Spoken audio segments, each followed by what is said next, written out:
എറണാകുളം തിരുവൈരാണിക്കുളം മഹാദേവ ക്ഷേത്രത്തിലെ നടതുറപ്പ് മഹോത്സവത്തിന് തിരക്കേറുന്നു. ആയിരക്കണക്കിന് ഭക്തജനങ്ങളാണ് ദിനംപ്രതി ക്ഷേത്ര ദർശനം നടത്തി മടങ്ങുന്നത്. പട്ടും താലിയും നടക്കൽ സമർപ്പണവുമാണ് ക്ഷേത്രത്തിലെ പ്രധാന വഴിപാട്.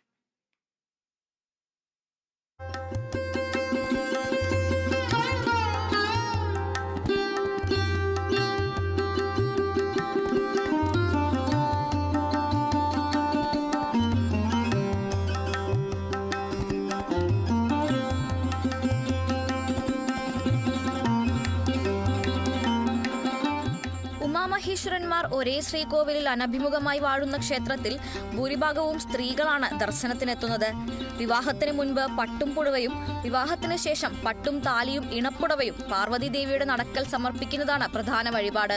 ദീർഘമാംഗല്യത്തിനും കുടുംബൈശ്വര്യത്തിനുമായി താലിക്കൂട്ടം സമർപ്പണവുമുണ്ട്. നൂറ്റാണ്ടുകൾ പഴക്കമുള്ള സ്വർണ്ണ താലിക്കൂട്ടമാണ് നടയിൽ വെക്കുന്നത്. കൂടാതെ വാൽക്കണ്ണാടി, തൊട്ടിൽ, മഞ്ഞൾപ്പൊടി, എണ്ണ, നെയ്വിളക്കുകൾ, ധാര എന്നീ വഴിപാടുകളും പുഷ്പാഞ്ജലികളും നടതുറപ്പ് മഹോത്സവ സമയത്ത് നടത്തിവരുന്നു.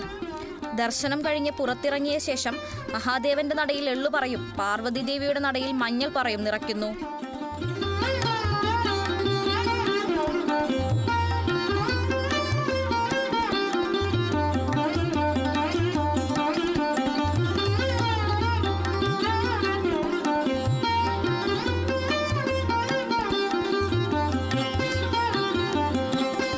വഴിപാടുകൾ നടത്തുന്നതിനാവശ്യമായ അരി, പൂവ്, നെല്ല്, മലർപ്പറകളും ഭക്തജനങ്ങൾക്കായി ഒരുക്കിയിട്ടുണ്ട്.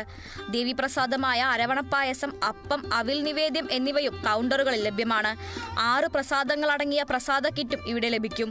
ഭക്തജനങ്ങൾക്ക് തീയതിയും സമയവും തിരഞ്ഞെടുത്ത് ദർശനം നടത്തുന്നതിനായി ഒരുക്കിയിട്ടുള്ള വെർച്വൽ ക്യൂ സംവിധാനം പ്രയോജനപ്പെടുത്തി എത്തുന്നവരാണ് ഏറെയും. വെർച്വൽ ക്യൂ ബുക്ക് ചെയ്തു വരുന്നവർക്ക് വിവിധ പാർക്കിംഗ് ഗ്രൗണ്ടുകളിൽ വെരിഫിക്കേഷൻ കൗണ്ടറുകളും തുറന്നിട്ടുണ്ട്. ക്ഷേത്ര കവാടത്തിന് മുന്നിലും വെരിഫിക്കേഷൻ നടത്താൻ സംവിധാനമുണ്ട്. നടതുറപ്പ് മഹോത്സവം 23-ന് സമാപിക്കും. Kerala vision news, Kochi.